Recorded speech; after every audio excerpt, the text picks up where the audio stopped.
The war for independence. Yeah. Okay? So everybody I say, what did we declare independence from? Everybody says England. Mm-hmm. I go, no. What? We didn't declare independence from England? No. Have you read the document? Have you read what he said about it? Yeah. No. Okay, so you don't really know what so prior to the Declaration of Independence, the way of the world was he's the king ordained of God. Mm-hmm. To say no to him of anything he wants is both blasphemy against the church and treason against the state. All you have to do is say no to the king, right? Yeah. Remember the Pilgrims escaped Britain and came to Plymouth Rock? Mm-hmm. It took them 12 years to move their property from England up to what we call Holland.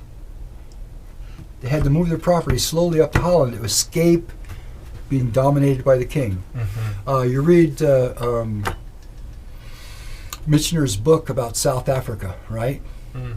So back in the early days, when Britain was sending sailing ships around the coast of the corner of Africa to go trade in the Far East, okay?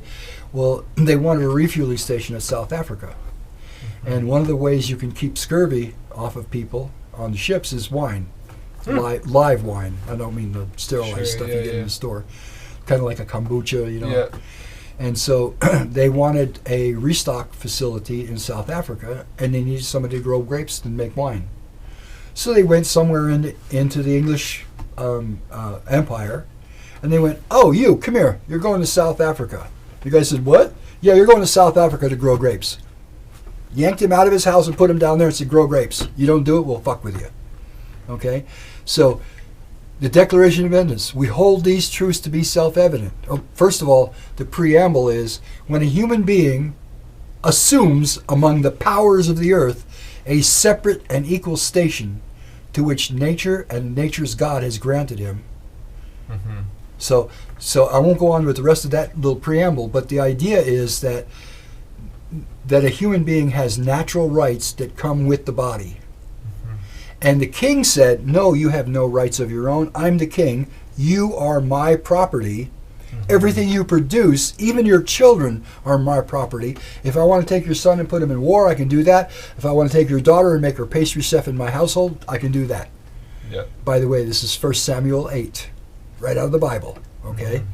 Mm-hmm. So the Declaration of Independence, we are declaring independence from the thought that he's the king ordained of God and I have to do what he says. It was a thought crime. Yeah. We hold these truths to be self-evident. There is truth. It's self-evident. Mm. Okay? Not like the modernists who say, "Oh, there is no truth," you know. Okay? We hold these truths to be self-evident, that everybody's created equal. Yeah. There's no superior. I don't have to do what the Duke tells me to do. Mm-hmm. Okay? All people are created equal, and that they are endowed by their Creator with certain. That's certain. That's like certainty. You know, not certain just these few. These are certain rights. They can't be touched. Yeah. With certain, we hold these truths, all people are created equal and endowed by their Creator with certain unalienable rights. I know you heard inalienable. It doesn't say that. It says unalienable. If you want to look at the document, there's a museum quality copy right there on the wall. It says unalienable. So what does that mean? Legard, lien.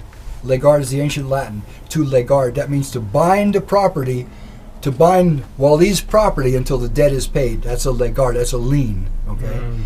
And so these rights are unalienable. They can't be made into a fee. The law dictionary says that unalienable. It can't be made into a fee-based privilege. It can't be taxed. It can't be legislated. It can't be restricted. It's yours. What's so funny? Tell me. That doesn't seem like it rings true nowadays for most individuals. How about this? You were born sovereign, you still are, but you're acting like you're not. Yeah. Okay? Yeah. We hold these truths to be self-evident that all people are created equal, Yeah. endowed by their Creator with certain unalienable rights.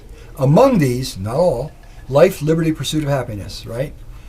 So most people, when you say life, they say, "Oh, that's right to life." "Oh yeah, the right to breathe and eat." No, that's not the right to life. So the right to life. By mixing your labor with the things of the world, you create property, the means of life, which is yours by right unalienably. Understood. Yep. Yeah? Yep. Liberty, you are free to do any lawful thing so long as you do not hurt me, lie to me, or rob me. That's liberty. Mm-hmm. Okay? Property, you may lawfully acquire, create, and collect any such property as you deem prudent to ensure your prosperity without limit. Your right to property. Okay? Pursuit of happiness. Here's where it all comes together. God created you. He gave you a mission. You own yourself, your stuff, and your labor, the means of your survival. Now go do what you were created to do. Yeah. That's the pursuit of happiness. Jefferson said, only when a human being is doing what God told them to do they have a credible claim to happiness. Mm. Otherwise, they're just in futility. Mm. We hold these truths to be self-evident, that everybody's created equal, that they're endowed by their Creator with certain unalienable rights, among these life, liberty, pursuit, happiness. Here comes the kicker. You ready? It is to secure these rights that governments are instituted among men, deriving their powers for justice from the consent of the governed.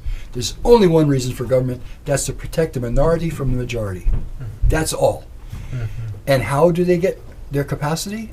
The consent of the governed. So I do this in public, right? An audience of 3,500 people. I say, how many of you consent to what the government is doing? Please raise your hand. I don't see any hands. So none of you consent? None of us consent.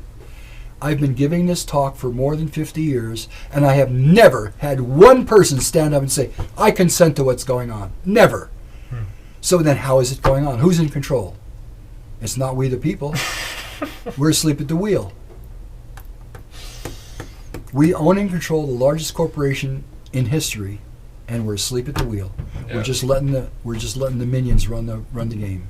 Yeah.